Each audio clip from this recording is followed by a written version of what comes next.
Let's draw a Minecraft mob, but in an anime style. Okay, so first off, let's use this random Minecraft mob wheel and see what we get. We got a piglin. I looked up a piglin so I could remind myself what it looked like. And yep, it is as ugly as ever, but don't worry, we will fix that. Okay, so immediately I think what sticks out to me the most is the tusks. But there is also the sword, so I'm going to make sure to incorporate that in the final design. The eyes are quite just white and blank. I don't know what that's about. I don't know if they have a pupil or not, but yep, gonna do that. The floppy ears are kind of cute, I'm not gonna lie. And there is the buckle, which I think is a nice contrast. And the raggedy clothes, which I will make sure to incorporate. I like to begin by blocking out the shapes and the pose of the character because I find that it really helps to get my ideas on the page. Now I begin a basic sketch over it, quite a rough sketch. Bear with me here and trust the process, I promise it gets better.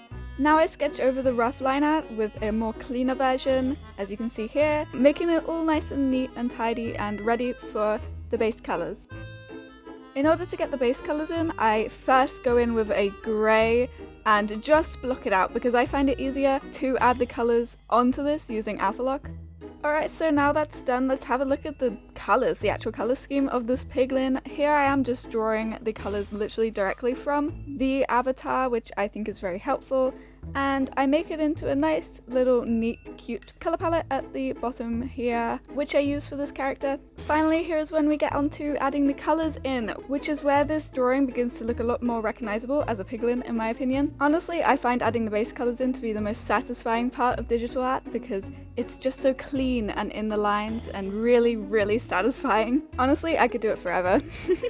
I wasn't too sure what to make the piglin's hair colour. I started off by making it kind of gold, but then I changed it to a more auburn brown because I felt that had better contrast, and the goldish hair kind of got lost with the gold buckle and the gold sword. Filling in the colours is definitely one of the most time-consuming parts of it as well. It goes on for quite a while. Eventually, we move on to changing the line art colour, which I think is one of the biggest things that a lot of people miss that really improves the artwork, in my opinion. I mean, you can disagree. And boom, we are onto the rendering, which is probably my second favourite part. Rendering is so satisfying, seeing it coming together is lovely, it's chef's kiss. Here I'm doing the eyes, and I always love to add that little sparkle in the corner of the eyes because I think it always looks so cute. As for the rest of the face, I'm not really bothered with adding dimension, but I do add a little bit of blush because it is the anime style, of course. But I am trying to make the tusks look a little more 3D to really illustrate the point that they are poking out from her mouth.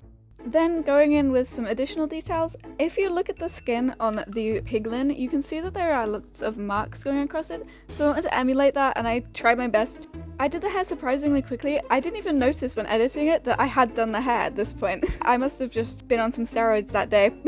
Onto the clothes, if you remember, I took notice that they were quite raggedy, quite, I guess, roughed up, so here I try to kind of portray that using cross-hatching techniques. Bro, cross-hatching always has my back. I use it so much. It's honestly criminal. At this point, we're onto the home stretch. We're just adding in the final details, to be honest.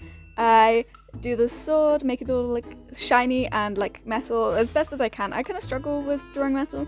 I remembered that the hands are supposed to be black, well, they're hooves, I suppose. So I add that in, and now we are on to the colour adjustment, which is also quite fun. I really think I really like art. Who would have thought?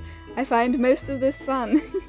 You can see I play around with backlighting, and I also add some purple shadows in so the drawing appears less flat. Now I play around with the background, but I end up not really liking it. I tried to do the opposite end of the colour wheel with blue, but I just felt it wasn't really looking great.